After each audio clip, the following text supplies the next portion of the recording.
What's up, everybody? It's your boy Sir Splash, and today we have a special video. But before we start it, I need to preface with saying I'm going to get a lot of heat from literally every side because Elder Scrolls has a cult-like following. So if they view anything as either highballing or lowballing, I'll get attacked. So funny thing is, you'll probably see some portions of my comment section saying like I'm severely lowballing the verse, and then another section of the very same comment section will say I'm highballing like crazy. So it's an L either way, but I'm making it because I find it interesting and I think it's good content, will serve good content, and it kind of shows just how OP the lore for Elder Scrolls is. Now, if you don't know what Elder Scrolls is, it consists of games like Skyrim, which is a classic in my opinion. I love Skyrim, and Oblivion,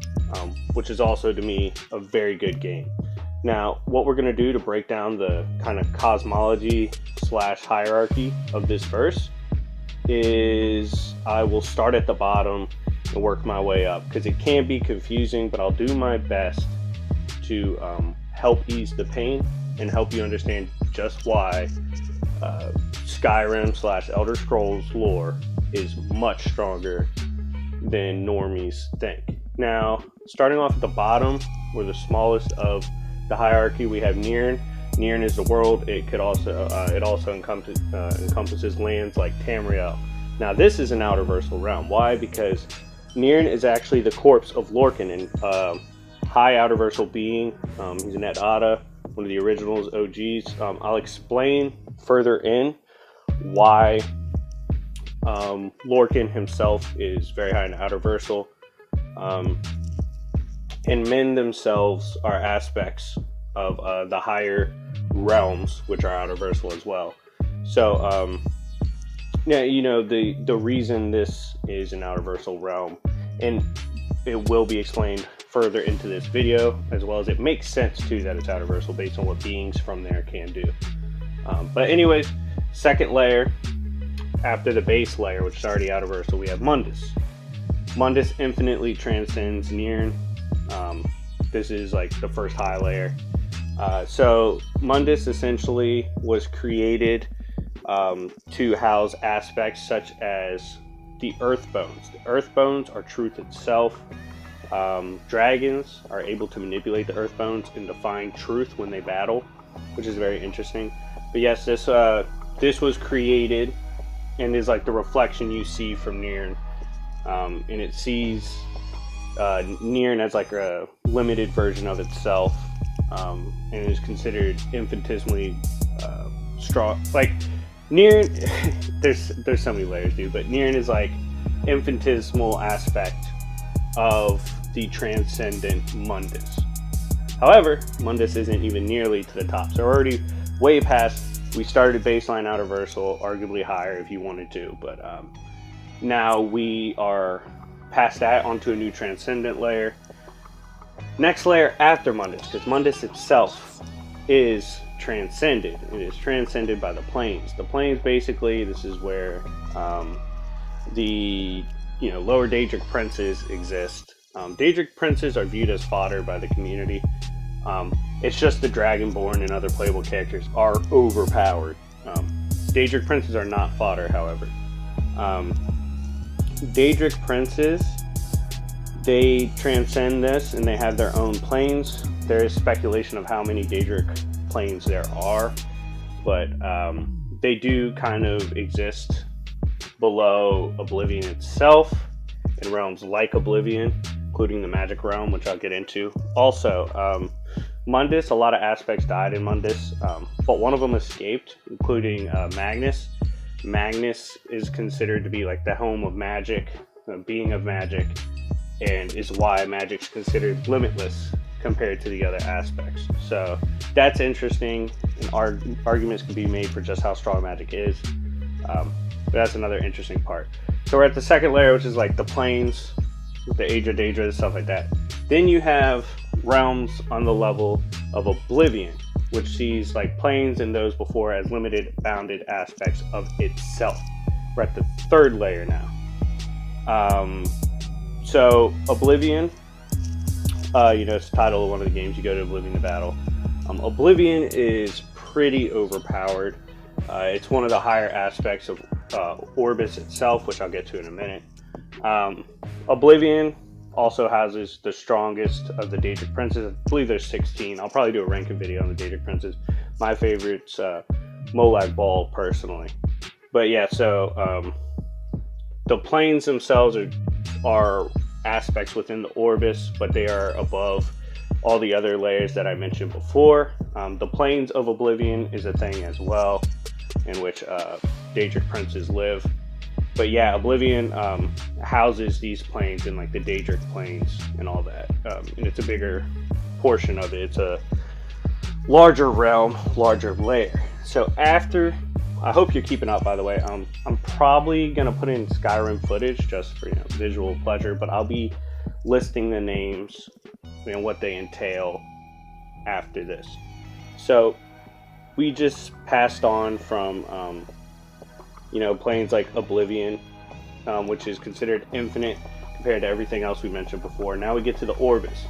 The Orbis infinitely transcends these things and sees Oblivion and realms like it as bounded infinitesimal souls.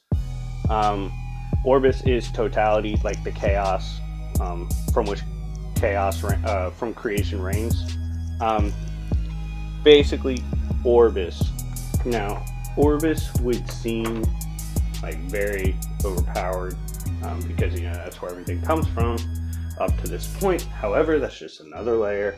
It's actually considered the soul of the soul, which will make more sense in a couple minutes. So, moving on from the Orbis, we have the Sithis / Padomay / Anuel aspects. So Anuel was like the soul of the higher being that we're going to go over in a little bit. But Anuel was given into self-reflection, wanted to understand limits in comparison to itself, and thus was met with Sithis / Padomay. These two interplayed, although lores conflict. For example, Dark Brotherhood, who's stupid, don't read Dark Brotherhood, think Padomay is like the highest being, but it's really not. Anyways, their interplay / self-reflection, self-limitation is what actually spawned the Orbis. So they transcend it pretty significantly because it's seen as an infinitesimal, bounded, self-reflected aspect of them. So these two created the Orbis, and from the Orbis we got everything else. Anyways, they're not the highest. Above them is Anu / the Void. Anu, quote, encompassed and encompasses all things. And so that he would know limitation / self-reflection, that's where he spawned Auriel.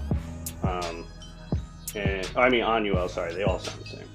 Anuel, and then that created the soul of the soul, which was Orbis. Yeah, so basically, Anu / the Void encompasses everything. However, it's not the highest level. Then we have the Godhead. The Godhead is the supreme deity, not bound or restricted by anything within the verse, that is actually passively, subconsciously dreaming up of Anu, the Void, everything within it. All of that is just a part of his subconscious dreaming. Now, there is a way to achieve somewhat the power of the Godhead through Chem, which, if you want to see a video on that, I could do a video on it, because it's kind of complicated. Anyways, to go over, summarize what we have seen so far in the video and the breakdown of the cosmology and tiering within the verse as far as different aspects. First layer was, actually we'll go backwards this time. We have the Void / Anu, which encompasses, embodies all things. Anu / Void wanted to know self-reflected limitation in comparison to itself. So it created the soul, which was something like Anuel. Anuel had interplay, self-reflection with Sithis / Padomay, and thus this spawned Orbis. Orbis itself, chaos totality, houses everything within it. This limitations after the Orbis would go on to the next layer, which is like Oblivion in the magic realm. Like the sun we see as Magnus, that's like the whole to the magic realm. These, when aspects bleed through and become infinitesimal aspects that are transcended by Oblivion, we get like stuff like the Daedric planes, which, like I said, are transcended by the layers above it.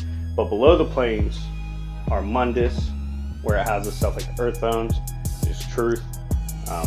This outer versal plane transcends Niren, which houses lands like Tamriel, and is outer versal because it's the corpse of Lorcan, as well as Oriel, who had weapons that were like up in Oblivion range, bare minimum, planes range, even if you want low ball, was not able to destroy the heart of the Lorcan, or the heart of man itself. And man, we know, are aspects of these higher outer versal beings. So it makes sense that Niren itself is actually outer versal, and we can lowball it to baseline outer. So as you see, there is roughly 6-7 layers, maybe more if you want to get into more particulars, but I'm trying to keep it simple for you guys so you can enjoy it. But yeah, it's ridiculously overpowered. That's why you can make arguments even the mud crabs, little boys that are annoying, are outer versal themselves. Anyways, let me know what you think. If you're an Elder Scrolls fan, let me know down below. If you want to see more Elder Scrolls content on specific characters, ranking videos, versus matchups, let me know down below. Join my Patreon, join the Splash Dollar Club, $1 a month. Exclusive details are there if you click on the link, and there's other tiering you can do. Join my regular Discord, hit me up, talk to me, like, subscribe, comment. It's been your boy Sir Splash, and I'll see y'all later. Peace.